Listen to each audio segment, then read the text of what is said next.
This happened to me at 1 a.m. when I was in the kitchen brushing my teeth. This might sound weird to some people. I have 3 siblings, and back then we all got ready for bed at the same time.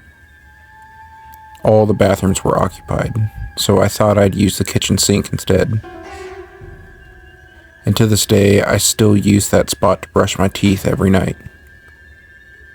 While sitting at the dining room table brushing my teeth and casually browsing the internet, the feeling of being watched fell over me, and chills crept up my spine. I glanced around, letting my eyes adjust to the darkness beyond the kitchen. A dim orange light in the hall was the only source of brightness, and I mentally scolded myself for being too lazy to turn on more than one. Then I spotted my little sister staring intensely at me, crouched at the bottom of the stairs. The entrance to the kitchen and the stair crate are directly opposite each other, separated by a hall. In low light, I could still make out the carpet pattern on the stairs, but strangely, I only saw my sister's silhouette. Confused, I stared at her for a while before rolling my eyes and returning my attention back to my phone. She ran upstairs, but I didn't hear her go into her bedroom. Strange, since every door in my house makes noise when closing or opening. Maybe she went up to go to the bathroom and thought she would prank me. Whatever it was, I didn't give it much thought. A few minutes later, I went to her room and saw that she was asleep. This slightly creeped me out. I heard no doors open or close between walking in and seeing her at the bottom of the stairs. So how did she get into her bedroom? Being discreet in my house was impossible. Confirmed by the times, I tried to sneak into the kitchen at midnight and failed because of the loudness of each door. I woke her, but it seemed like she had been out for a while, and she was annoyed and grumbling. I bolted for my room immediately after. The next morning, I told her about the incident. Being the honest, intellectual 11-year-old with a ridiculous fear of ghosts that she was, she immediately denied being up and was weirded out, as I was. At 1 a.m. the following evening, I was brushing my teeth in the kitchen, again still with only one light on despite the last night's experience, and the same thing happened again. This time, however, when I spotted her crouching there, I, with my toothbrush and a foamy mouth, immediately rushed towards the spiral staircase to see her dash up the next floor. I chased after her, turning on a light switch on each floor I passed, but still I can only catch her shadow at the corner of my eyes. I turned on the 3rd floor lights. She vanished. I looked in my room, the storage rooms, and even the balconies on the 5th floor, but I saw nothing. Coming back down, I checked my sister's bedroom one last time. There she was, sound asleep. I heard no door being opened or closed the whole time. I told my family the next day and they all laughed it off, which I expected. It doesn't happen anymore though. I am always turning all the lights on now. During my 16-year stay at this house, I had never had or heard about any paranormal experiences until that one night. Whatever that thing was, I'm still grateful nobody in my family got hurt. I know this is going to sound just like every other story there is on this subject, but I promise on my family's lives that this is a true story, one that has haunted me for 5 years. And it's taken me years to type out, just to send because of how scared I am from it. It started innocently as could be. It was the summer between my junior and senior year in high school, and my friends Steve and Dan arranged for us to go on a camping trip. The trip was in southern Ohio, and we lived outside of Cleveland, so the Appalachian foothills are a bit exotic for us. We knew we weren't going to a normal campsite. It was more or less a clearing in the park that the rangers never bothered to check for illegal campers. Steve and Dan are able to convince their father to loan him their pickup truck for the weekend, and I was convinced enough to bring my gun, my grandfather's old service M14. For anyone that's curious, I brought it mostly to calm my mother down so she wouldn't worry about me being attacked by coyotes, bears, or West Virginians. Around 12 p.m. on Friday, Steve and Dan swung around to pick me up and head down to this fabled campsite. I threw my tent clothes and gun into the covered bed of the pickup truck and then hopped into the cab, and we were on our way. It was a decent drive, but not all that long. And by 3:30 p.m., lost somewhere between Youngstown and Marietta, we veered off the highway and into the woods that led to the campsite. It was my first time down south, so it was in the large hills and dense forest. I was already having a great time, thanking the guys for bringing me along. Another 10 minutes went through the woods and we arrived at the clearing. Not as big as I had imagined, but more than enough space for the truck and our 3 tents. We got out, stretched our legs, and hauled our gear out and set up shop miraculously. We did it without a hiccup or a single angry swear. I inhaled the sweet natural air and overheard the river. At that moment I realized how hungry I was and told the guys to grab their rods because we were having fish for dinner.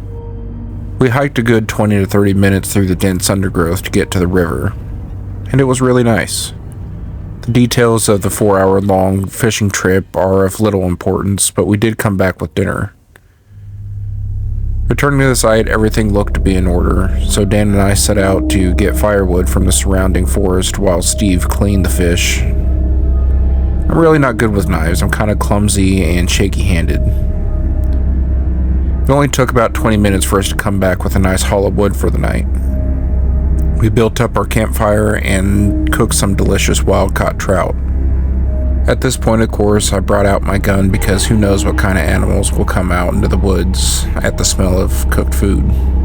We told jokes, shared ghost stories, and all around had a great night. Wholly uneventful. I wasn't complaining though. I was out with 2 of my friends with no electronics to distract us.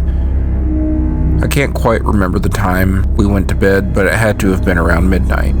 It took a while to get comfortable because of the sudden change from sleeping on a bed to the ground. I fell asleep to the sound of crickets and owls, and what I assumed was raccoons trying to rummage through our stuff in vain.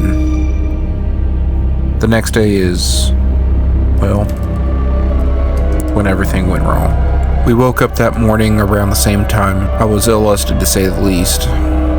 We cooked up some old griddle cakes and chewed on a few granola bars before deciding to go and explore the nearby woods and foothills. We packed up a few rations. I strapped on my fishing pole and had gone to pack, and we were on our way. And when I say that the area is breathtaking, I'm understating just how beautiful it was. It was something straight out of a painting. I took as many pictures as I could. As we climbed up the large hill next to our campsite, I finally saw the sheer size of the canyon we had driven into. It took us a few hours to get to the top of the hill, I would say. If we had just left at that moment, I would have no regrets about this trip whatsoever. And if I knew what the night would bring us, I would have begged to leave on the spot. But I was ignorant of it. I was happy to keep on with the trip. We came back down, and the guys started another fire to cook some sausages, while I propped up another fish on a stick that I had caught on the way back down. I have a digestive order that makes eating beef and pork and poultry incredibly painful, so I avoid it like the plague. Again, we stared at the fire, telling bad jokes and stories, all while watching the sky grow darker and darker. I spent a lot of time staring at the sky. Being from a heavily populated area, you hardly get to see the star cover I got to see that night. Absolutely gorgeous.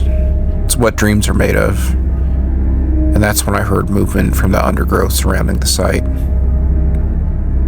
It sounded like clicking and the scraping of wood on wood. I shrugged it off as raccoons mustering up the courage to try and steal some food and it faded in time. So I definitely thought nothing of it. More jokes were told and topics discussed as the night went on, but the noises kept coming back, slowly and almost unnoticeably getting louder. Louder until I told the guys to shut up and let me listen. I heard a few branches bend and one break. I'm sorry, but this is where it gets hard to tell. Even thinking about it and what happens next sends chills down my spine. It disturbs me to the point of tears. I sit back down and attempt to shrug off the noises, but they seem to be ever present in the background. Then a huge crack comes from behind the tents. The sound of a large branch snapping. At this point, once again, I shouted at my friends to shut up, and I stood up with my gun in one of my hands, trying to see through the impenetrable darkness of the rural Ohio night. I kept my friends quiet for a full 5 minutes before I realized, where were the crickets? The frogs? Or the night birds? It was a dead silent, and all I could hear was the fire cracking behind me. But I saw nothing.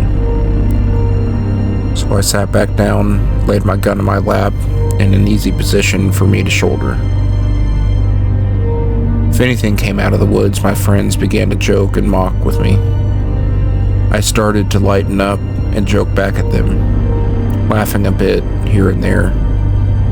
The last thing on the topic that was said was my friend Dan saying, "Eric, you really need to calm down. I know this is your first time down south, but there's no need to be so paranoid." Those words will forever echo in my head because the sound I heard afterwards haunts my nightmares to this very day. From behind me came a sound of something trying to mimic the last syllable, but it was inhuman, a raspy, gargling voice.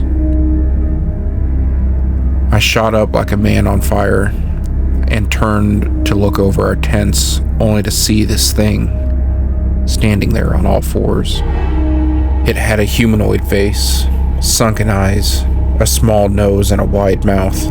I didn't notice any teeth because I was focused on the monstrous part of it. Long, spindly limbs and ending with hands and feet that seemed way too big for its size, topped with long claws.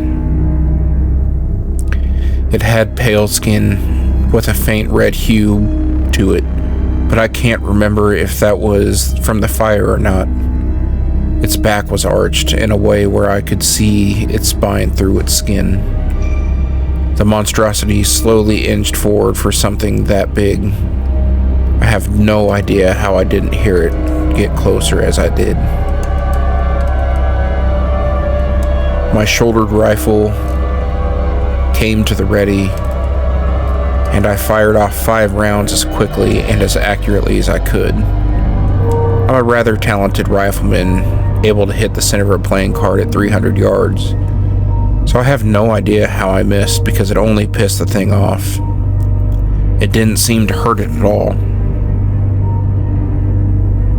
We started screaming like girls and ran to the truck as fast as we could, and we didn't even try to put out the fire. And this thing chased us with speed it didn't seem possible for its stature. I was the last one in the truck, and I slammed the door shut as Steve started it. That's when I finally caught a glimpse of the teeth. Horrifying twin rows of sharp teeth designed to perfectly tear flesh. Its mouth opened further than it should have been possible, exposing its pink innards. I screamed again and begged Steve to drive as he slammed on the gas and wheeled his old shabby truck around the highway again. We hit 40 miles an hour on the unpaved hiking trail and 100 on the highway. That's when I lost it. Sobbing like a child to my friends, I'm trying to hold back the same tears right now. I still have nightmares about this thing. Even sometimes I think I see it in the woods around my hometown or in the corner of my eye on rare occasions. I'm I'm never going camping in the woods again, and I haven't been camping at all since. Have you ever heard of sleep paralysis? I hadn't until a couple years ago on a few unsettling nights. It had forced me to take to the internet to see what I was going through and to see if it was normal. The answer I found was yes, it is a common sleep disorder. To describe it on simple terms, your mind is awake, but your body is still asleep. You can't move or speak no matter how hard you try. During an episode, I wake to a shadowy surroundings of my bedroom at night. I can't even hear the muffled voices from my parents' TV in the bedroom next to me. But there's nothing I can do. I can try to get one muscle working, and on a few times, it has been enough to shake me fully awake. Most of the time, I lie there and have to surrender until my brain falls back asleep. It's an altogether unpleasant experience. Some people even have hallucinations of shadows looming over them or demon-like creatures at the edge of their bed, begging to possess them. I guess I'm fortunate enough not to have those kind of episodes that turn that ugly. However, the story I'm sharing isn't just about my experience with sleep paralysis. It's an attempt to rationalize something. I went through this in March at the Hollywood Roosevelt Hotel. The Roosevelt, if you're unfamiliar, is an old Hollywood-style hotel that sits on bustling and tourist-worthy Hollywood Boulevard. Think Marilyn Monroe, Clark Gable, Humphrey Bogart.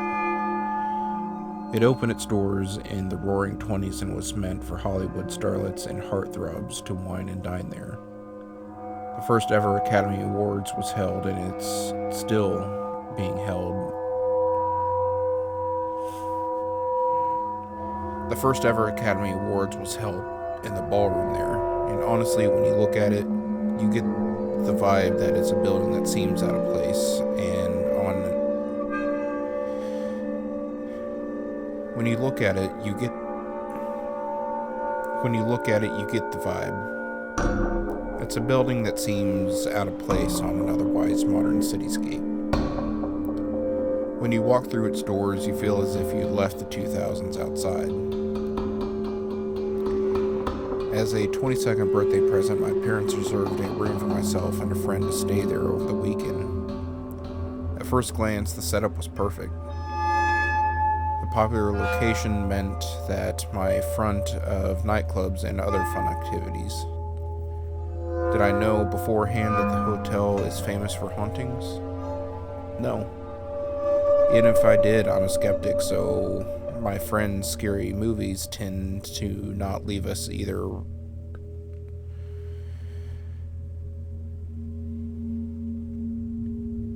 Even if I did, I'm a skeptic. I probably even made a comment to my friend that I was happy that they didn't modernize it and kept it old school. We arrived on Friday night. I had just driven 6 hours from Phoenix and we were both pretty tired. We agreed to stay in the room and order room service and watch movies in our floor on the 9th floor. This detail matters later. Everything is fine, of course, until we shut off the lights and got in bed. The room was almost pitch black since my friend likes to close the curtains, so the sunlight doesn't blind her in the morning. I wake up at 4 a.m., and already I'm uncomfortable because I know instantly that I can't move. Great, I think to myself. Why did this have to happen to me here? So as usual, I try to get myself to move. I can hear my friend snoring. Then it feels like I'm laying on my side, so I can't turn to see who or what was moving the covers. Feeling shifted into pressure I already couldn't.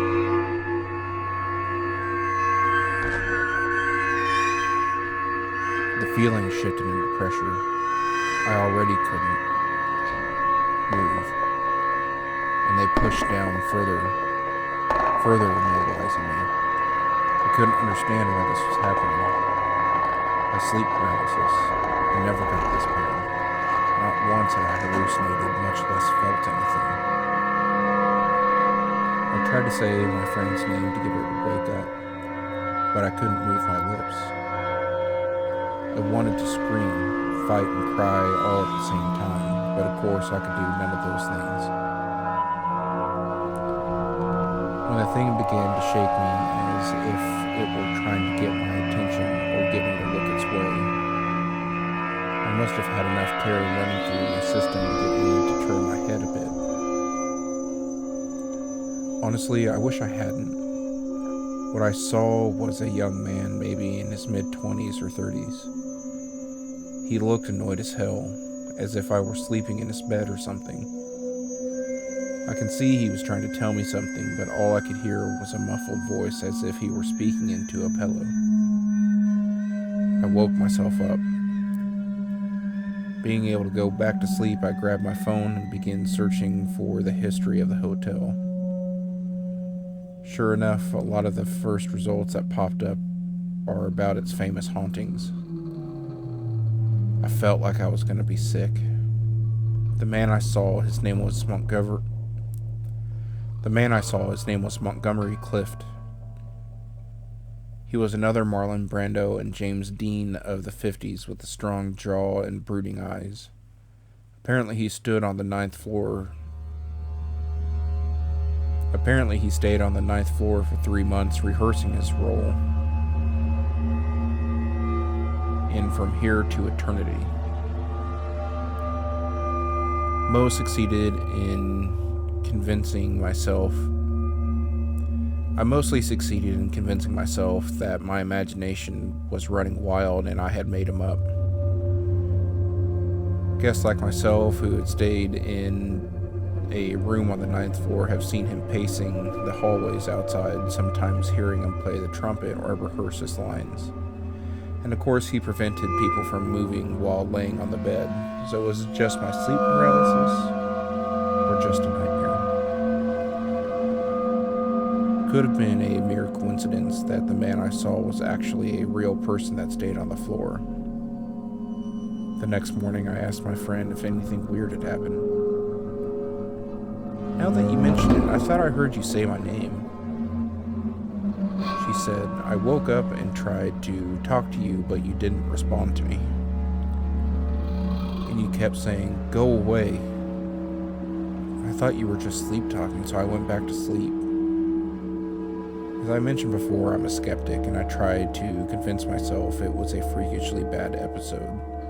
But it's been almost 6 months, and the memory nags me.